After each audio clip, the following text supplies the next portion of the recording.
বলছো কেন? আমার নামটা সাদা কপালি। তোর নামটা সাদা কপালি না হয়ে গুদমুখ হইলে আরো ভালো হইতো। কি হইলো, নাম পছন্দ হইলো না? এর মধ্যে আস্তে আস্তে গন্ধ লাগলো। বিয়ে করেছিস তো? না, আমি করিনি, আমার আব্বা করেছে। তোর আব্বা বিয়ে করেছে? তোর মা দেখতে ভালো? তোমাকে কেন বলবো মা? না, তাই জিজ্ঞেস করছি। তা তুই বিয়ে করবি না? করার তো অনেকদিন থেকে ইচ্ছা ছিল, কিন্তু একটা সমস্যা আছে আমার। কি সমস্যা? সমস্যা হচ্ছে হেঁটে কাজ হয় না আমার। তাই নাকি? তা ডাক্তার দেখাচ্ছিস না? ডাক্তার দেখেছিলাম তো, ডাক্তার বলছে তুই ডলাডলি বেশি করেছিস। তা তো কড়াই বাকি দরকার ছিল তোর। কি আর করবো মা, রাত্রে ঘুমাবার সময় ভালো ভালো বৌদিদের পেছন দিকটা মনে পড়তো, দিয়ে ডলি দিতাম, দিয়ে ওরা পিচিক করে বেরিয়ে পড়তো। থারো হয় না তাহলে হয় যে আবার টুক করে নেমে যায়, মানে দাঁড়িয়ে থাকে না। ওই হেঁটে থারো করার ওষুধ আছে আমার কাছে, নিবি? কই দাও। তুই তো বিয়ে করিস, তুই তো বই না, হেঁটে থারো করে কি করবি তুই? হেঁটে থারো হচ্ছে না বলি তো, নাহলে ও বিয়ে করতে সময় লাগে আজকে করে দেবো। মেয়ে করতে পারবি আজকে তুই? মেয়ে আছে, আমার বাবার বন্ধু মেয়ে আছে, ওরাই কতবার বলছে তোমার ছেলের সাথে বিয়ে দাও, শুধু আমি নিজে থেকে করছি না, আমার হেঁটে থারো হয় না বলে। ভালো ভালো। হুম, ওই মেয়েটা দেখতে ভালো? হ্যাঁ দেখতে ভালো তো, আর একটু একটু মোটা মোটা। দুঃখাচ্ছে তো অত জায়গা থেকে না, একটু দিকে নজর দিয়েছে শালা।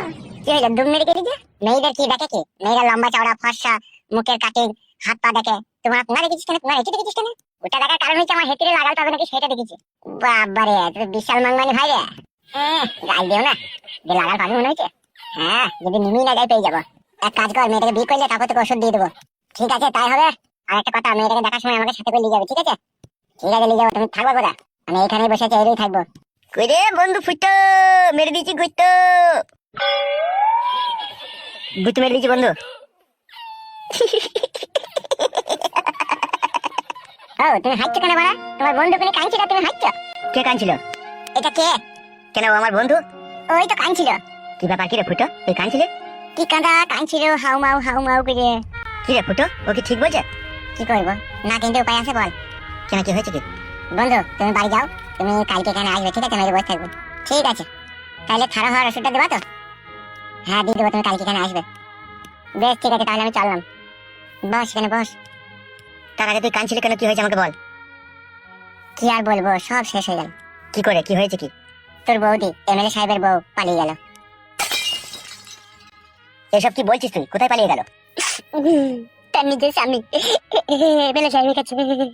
সর্বনাশ।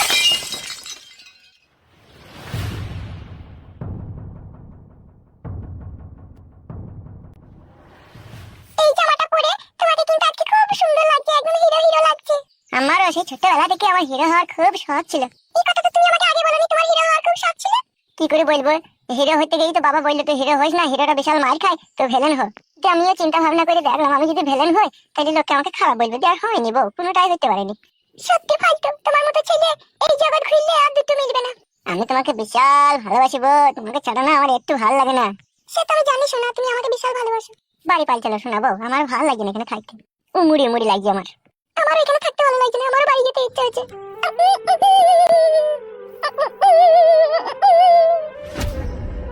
বৌদি তুমি?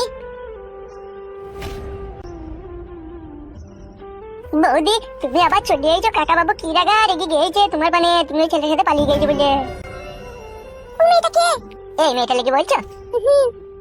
এটা আমার বউ। ও, এটা তোমার বউ? হ্যাঁ বৌদি, তুমি তো ইয়ার ভাতার কেলি পালিয়ে গিয়েছিলে। লজ্জা করে আর কোনো লাভ নেই, যা হবার তো হয়েই গিয়েছে। এখন ভালোই ভালো এমএলএ সাহেব তোমাকে মেনে নিলে আমরা মুক্তি পাই। মানে তোমরা মুক্তি পাও মানে? মানে হচ্ছে বৌদি, তুমি চলে যাওয়ার পর এমএলএ সাহেব আমাদেরকে এখানে রেখে দিয়েছে। কিসের জন্য রেখেছে কেন? ওই এমএলএ সাহেবের খাবার দাবার তৈরি করে ভাত তরকারি রাঁধবে, সেই জন্য। কেন আমার মেয়ে রাঁধতে পারছে না? কাকা বাবু তার মেয়েকে রাঁধতে মানা করেছে। তাই নাকি? হ্যাঁ বৌদি, তুমি বাড়ি এসে বাড়িতে থাকো, আমি এমএলএ সাহেবকে ডেকে আনছি। কি আর বলবো বোন, তোমাকে বলার কোনো ভাষা নেই। তোমার স্বামী আমাকে লোভ লালসার জালে ফাঁসিয়ে খুব দিয়েছে। কষ্টদায়ক, কিন্তু কষ্টদায়ক হলেও আমাকে খুলে বলতে হবে। তুমি নির্ভয়ে নিশ্চিন্তায় বলো কি হয়েছে। হয়েছে বলতে এই যে আমার মেয়েটাকে দেখছেন, টোটাল 8 মাস হচ্ছে বিয়ে হওয়া। জমাইকে 1,20,000 টাকা ক্যাশ দিয়েছি, একটা অ্যাপাচি আটিয়ার গাড়ি দিয়েছি, 2 ভরি সোনা দিয়েছি, ঘরটাকেও সাজিয়ে দিয়েছি আমি। তারপরেও সারা খানকির ছেলে সুইরের বাচ্চা এত বড় বৈদ্য জমায় আমার মেয়েকে বলে কিনা খাটের উপরে জায়গা হবে না। এরকম সমস্যা তাহলে বলবেন তো, আমাদের খাত তো ফাঁকাই পড়ে থাকে। কি এসব বাজে বাজে কথা বলছেন আপনি? হামসাফার। জি ভাইজান, এনিথিং রং? হোয়াট ননসেন্স, কার সাথে কি বলতে সেটা জানিস না? I am sorry. Bikash Dutta বাবু, আপনার কাছে অনেক আশা ভরসা নিয়ে এসেছি, আপনার লোকের মুখ থেকে এরকম কথা শুনবো আমি ভাবতেই পারছি না।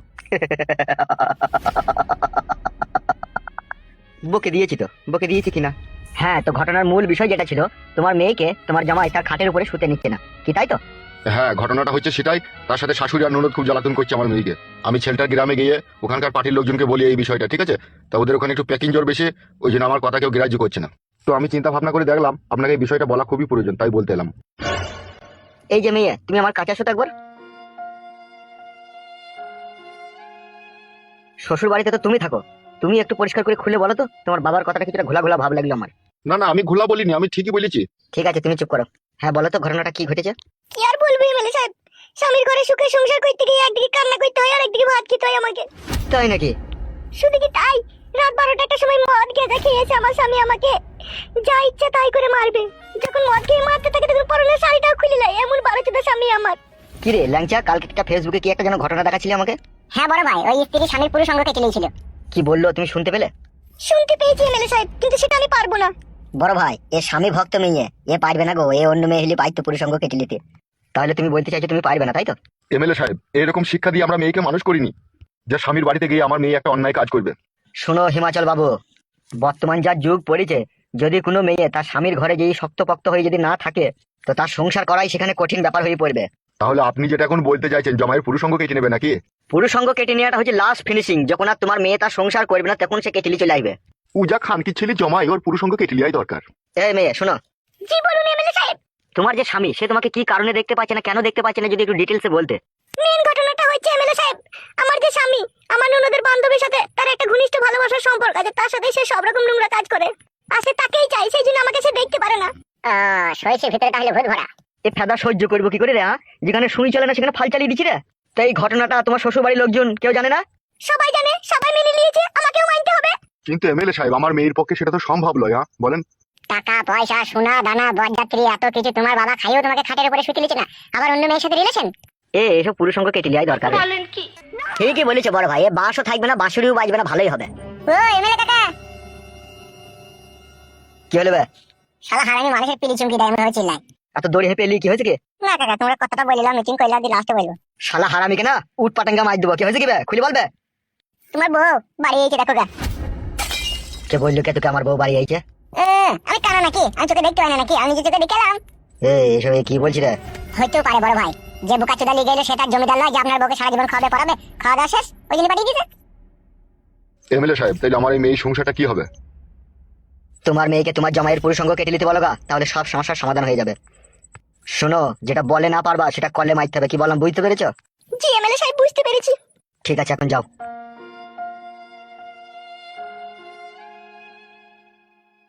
কি রে, তুই যা বলছিস তা কি ঠিক? চোখ ছুঁয়ে বলছি কাকা, বিশ্বাস করে সত্যি করে বলছি। বড় ভাই, এ তো কাটা ঘায়ে নুনের ছিটে। মাথার মগজে আগুন ধরে গেল রে। কি কথা শোনালি রে ফালতু, মাথায় নষ্ট। এই মনে আমার অনেক কষ্ট রে ফালতু। আমার কোনো দোষ নেই কাকা, যেটা সত্যি সেটাই বললাম। দেখুন সে রড ভাতারি মাগি কোথারে? বাড়িতে আমার বউয়ের সাথে গল্প করছে। তাই নাকি? জি কাকা। বে বুকাচ্ছি দা, তাকে কথা বলতে পারছি না। তোমার বউ বাড়িতে আছে, তুমি যাবাতে চলো আমার সাথে। কইছো দেখছি।